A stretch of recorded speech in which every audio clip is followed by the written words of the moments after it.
I'm Jim Falk, and thank you for spending part of your day with us, where on today's program we'll be discussing the Western tradition and its impact on the founding of America.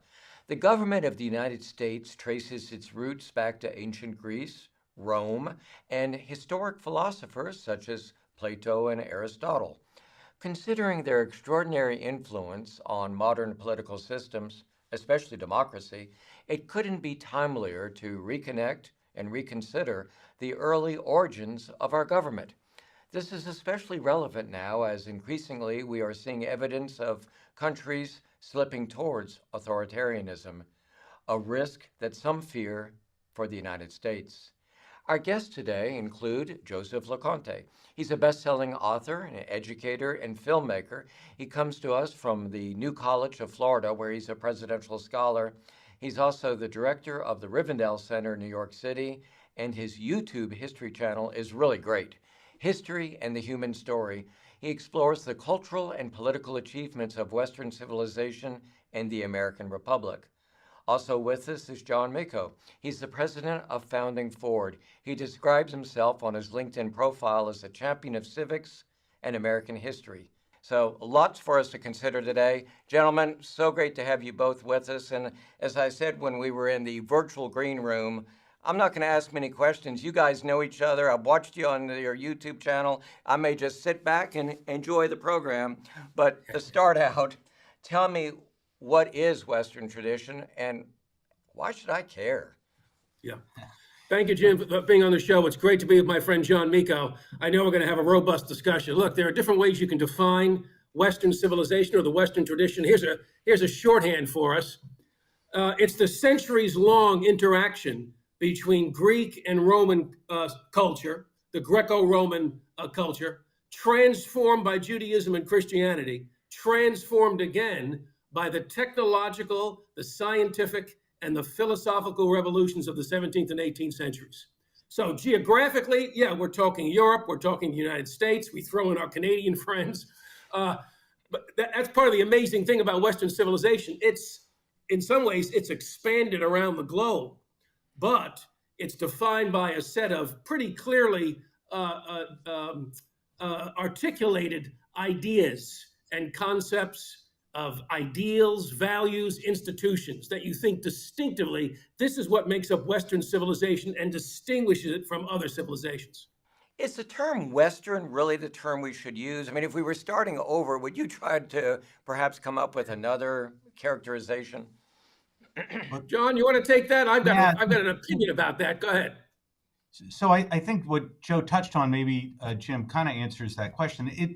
Global civilization is very Western, if there is such a thing. If you look at governments around the world, they call themselves democratic republics. Whether they are or not, they want to be, or they want to be seen as that. They want a veneer, at least, of Western civilization. So I think that geographically, Western civilization doesn't really describe it, certainly in its present state, because it is truly global, this civilization that Joe just described.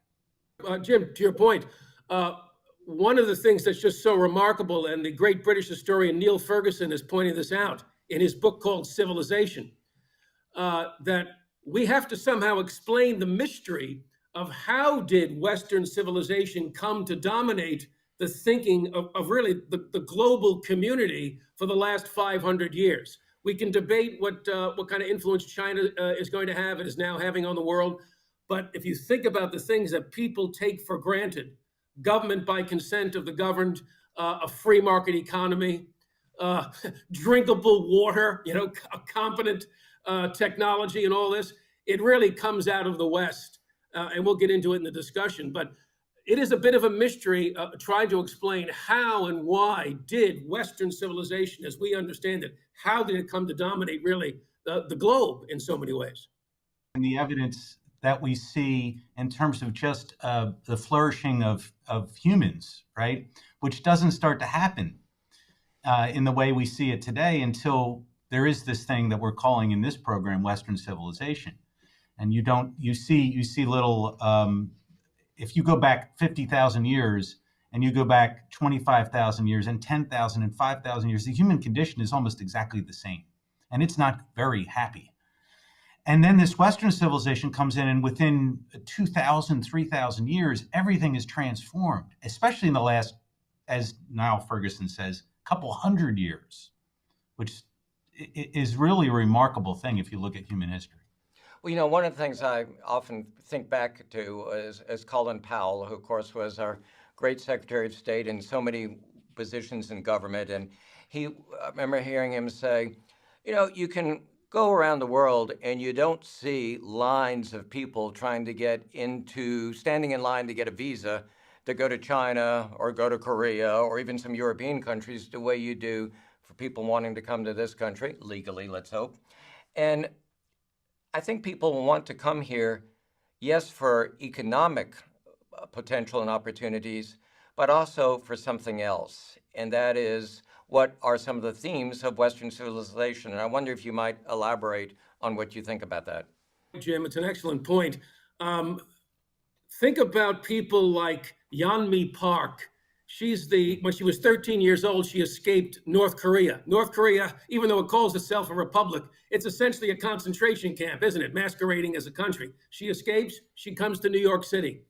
She wants to unlearn the habit that's drilled into her in North Korea. She wants to unlearn the habit of not thinking for herself. She wants to unlearn that and start thinking for herself.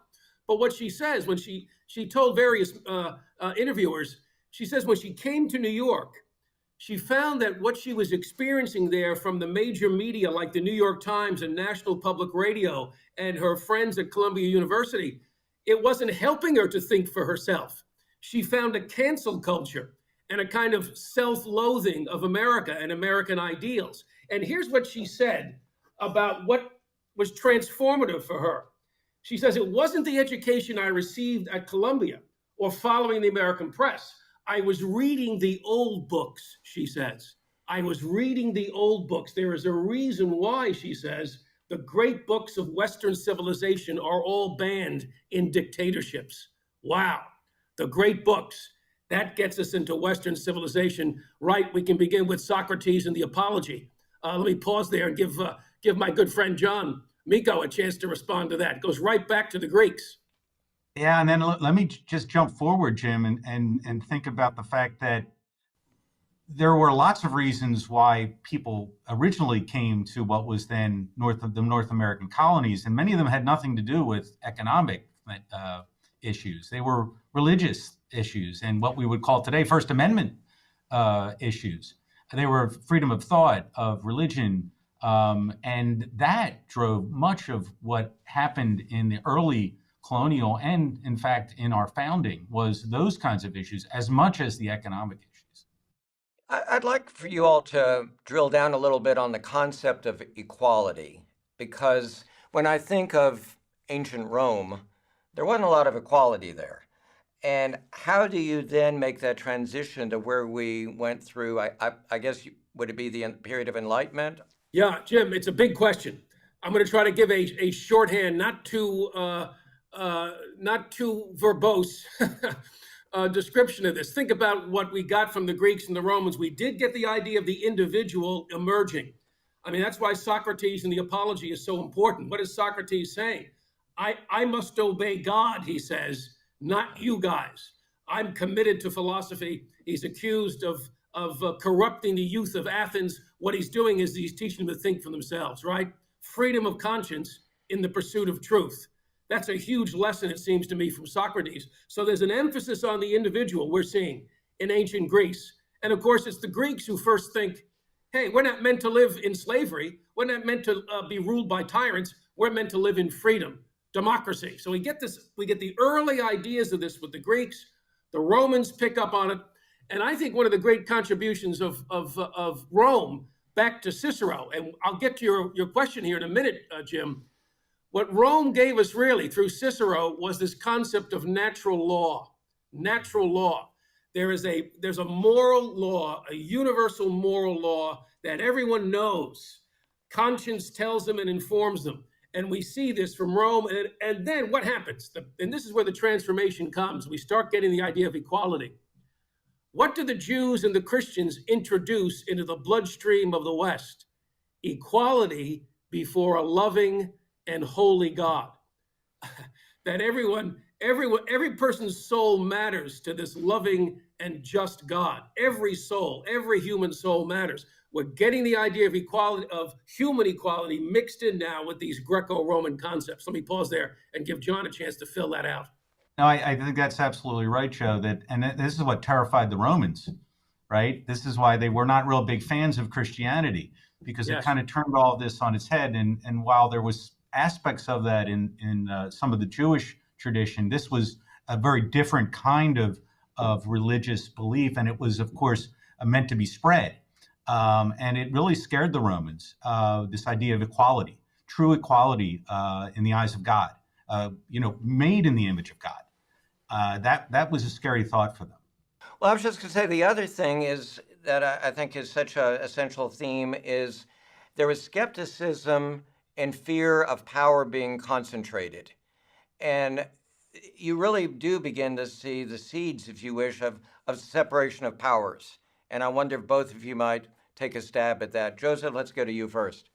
I think we do have to give a nod to the Protestant Reformation and Martin Luther here, because what Luther did was he helped to redefine the relationship of the individual to the state. So his famous stand at the Diet of Worms in 1521, to go against conscience is neither right nor safe.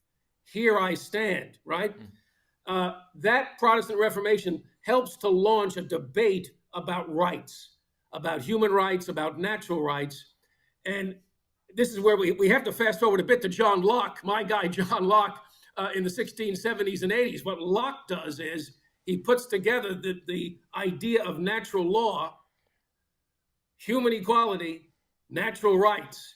And basically what Locke says is, look, if you want to protect these basic rights, these natural rights, these universal, unalienable rights, life, liberty, and property, you need a government that respects those rights. That's the purpose of government, is to protect those rights with equal justice. And that's going to lead us into something like a separation of powers, because there's no way you're going to be able to get a government that protects human rights unless you're able to divide power at that national level, one branch of government competing with the other. John, you want to pick this up because you do so much amazing work on the civic space there in Philadelphia on this. Well, Joe, this is one of our favorite topics. And why do you need these three branches of government to be separated? Why do you need the diffusion of power? It's because, man is just naturally going to do bad things if they get all the power. And that's also something that, of course, Locke and others really, truly believed. And I think the founders certainly did, the founders of our nation, that power in the hands of a few or in one branch will lead to tyranny. It has to be a balance, and one has to be balanced against the other, or it just simply doesn't work because of human nature. And this is why the founders paid such attention to the models of government from the past. I mean, this is such a brilliant generation of political leadership, the likes of which we've never seen. They really were attentive to the lessons of history because they wanted to create something new. This republic spread out across a vast territory, a democratic republic. So they had to look at models that worked and models that didn't work. Rome was a huge example to them. You had a Roman Senate. You had these councils sharing power. But Rome ultimately becomes what? It becomes a corrupt empire built on slavery and collapses. They also look to Venice, though. I want to mention this point here, Jim. I knew you'd get Venice in here. There was no doubt about that after watching your YouTube. Well, as an Italian American, I have to trumpet the Italians here a little bit. We spent some time with my film team working on this little documentary series on Venice and the American Republic.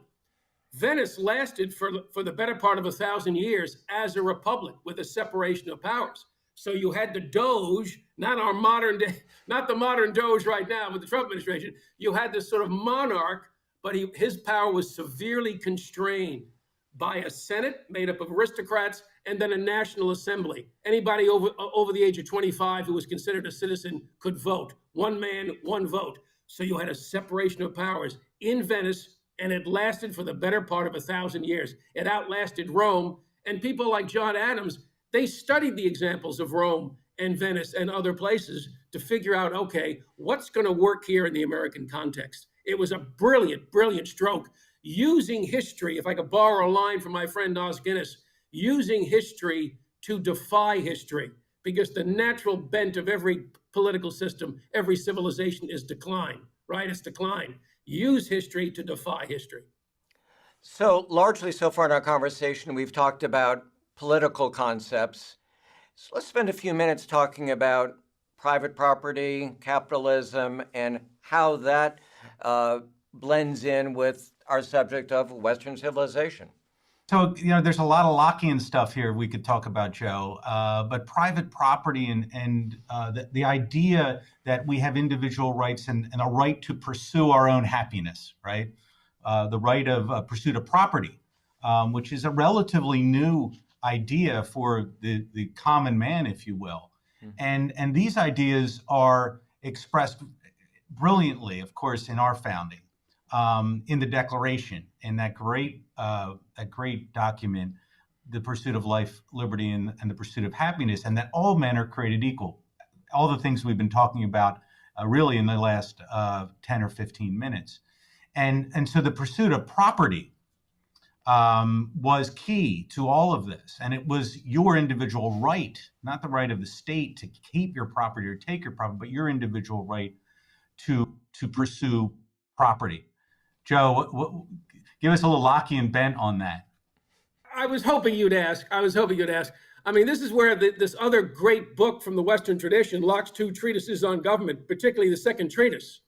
And this is where Locke lays out he gives a theological basis for natural rights. And he defines rights, life, liberty, and property. And by property, Locke means much more than just our physical stuff. He means everything we produce by the work of our hands, the creativity of our minds. It's a broad understanding of property. And he considers life, liberty, and property unalienable rights. Governments are set up to protect those rights. But he gives it a theological basis. He quotes from the scriptures and says, every man, every woman is the workmanship of one almighty, omnipotent God, creator. And we belong to him. We don't belong to the state. And when the state tramples those natural rights, particularly property rights, it puts itself at war with the people, Locke says.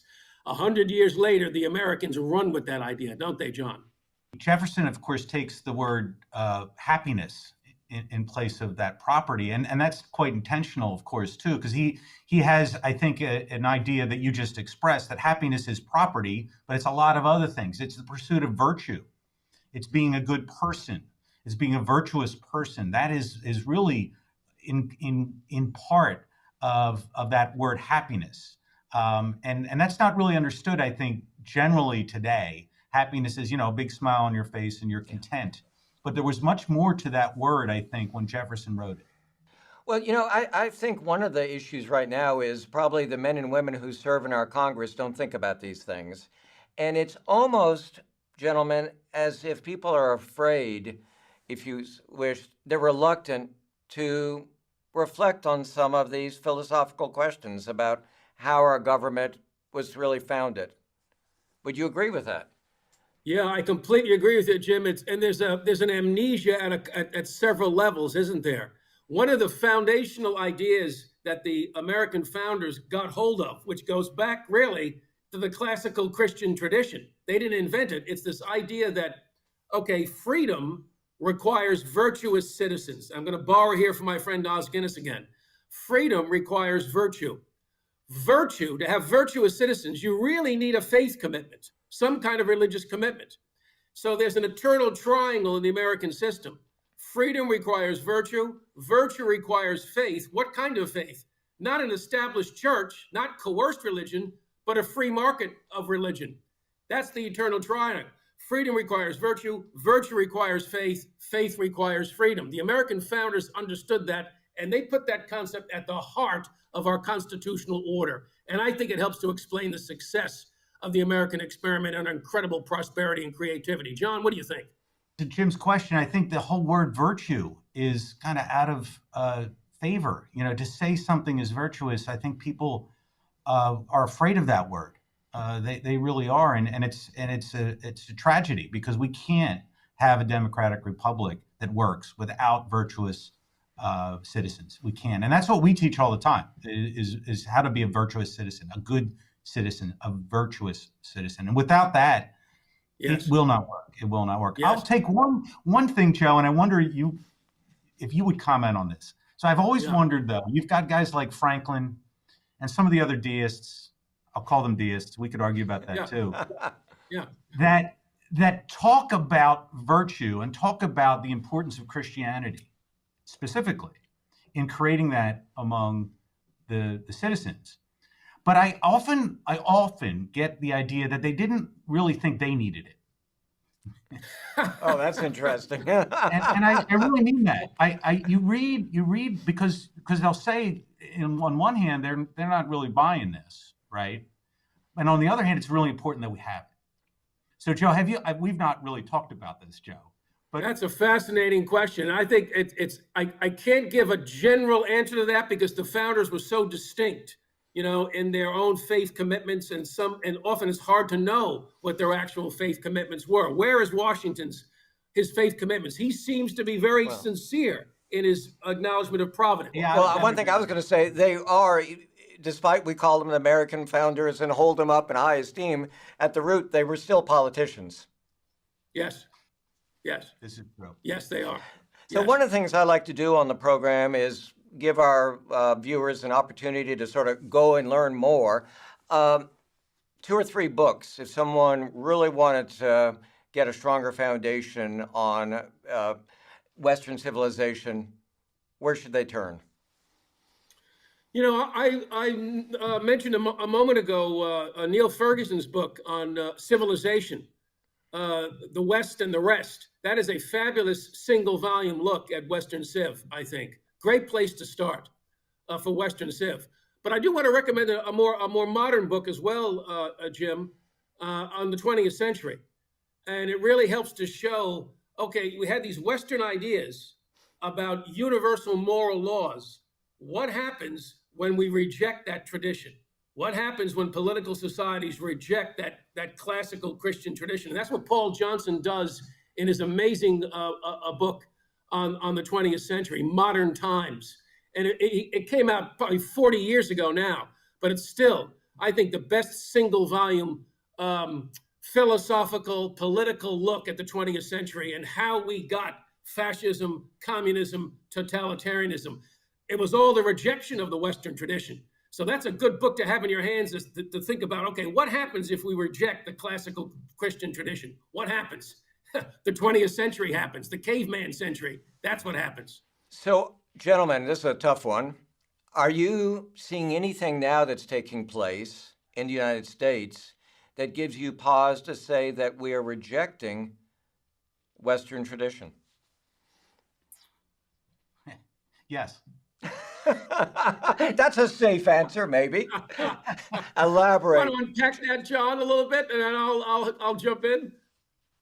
Well, let's go to the freedom of thought, and which I think is, it's that indispensable right, and it's the one Socrates died for.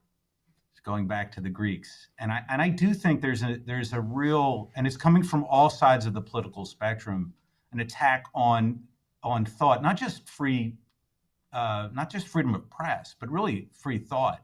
You're seeing it in academic circles, you're seeing it in political circles. And it is really, it seems to be everywhere. There's a fundamental issue with the First Amendment in the United States in that people do not appreciate it anymore. It is not seen as indispensable. Most Americans in one survey believe that the First Amendment goes too far in protecting free speech. This is, I think, a really scary proposition.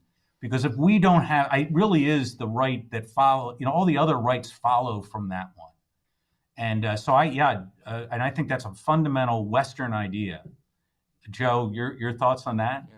Speaking now as someone who's taught at the college and university level for the better part of 15 years and watching what's happened in the academy, you don't have Ivy League schools anymore that think that Western civilization should be at the core. They've dropped those classes, and it's hard to find a quality school on the secular side that takes that tradition, that great inheritance that we have in the West, that takes it seriously. Not only doesn't take it seriously, but is dead set up against it, and sees Western civilization as just a story of racism, colonialism, wars, and all the rest of it, and cannot discern the good in the darkness. And sure, there's plenty of darkness, gentlemen. Let's acknowledge it in Western civilization. It's the good, the bad, and the ugly. That's one of my opening lectures typically in Western Civ, the good, the bad, and the ugly. There's plenty of bad and ugly. But for the love of God, if I could use that expression, what we've achieved, what we've brought about in terms of human flourishing, the protection of individual rights, unparalleled in the history of the world. And on that note, I'm afraid we're going to have to close the program. And as you said, John, it's not just one side of the aisle. It's really happening on both sides, and that's why it's so serious. I want to thank Joseph and John. What a great conversation. Enjoyable, lively, and even told us which books to read. And I think all of us have a much better, greater understanding and appreciation now of the roots of our political system and civil society. Hey, where do we go from here? The next step in our discovery will be on the following program when we discuss the failure of our schools to effectively teach civics. It's a problem that needs immediate attention. Fortunately, John and his colleagues are making enormous strides in changing the curricula across the country. So again, everyone, thanks for watching Perspectives Matter, where we talk about things that matter with people who care.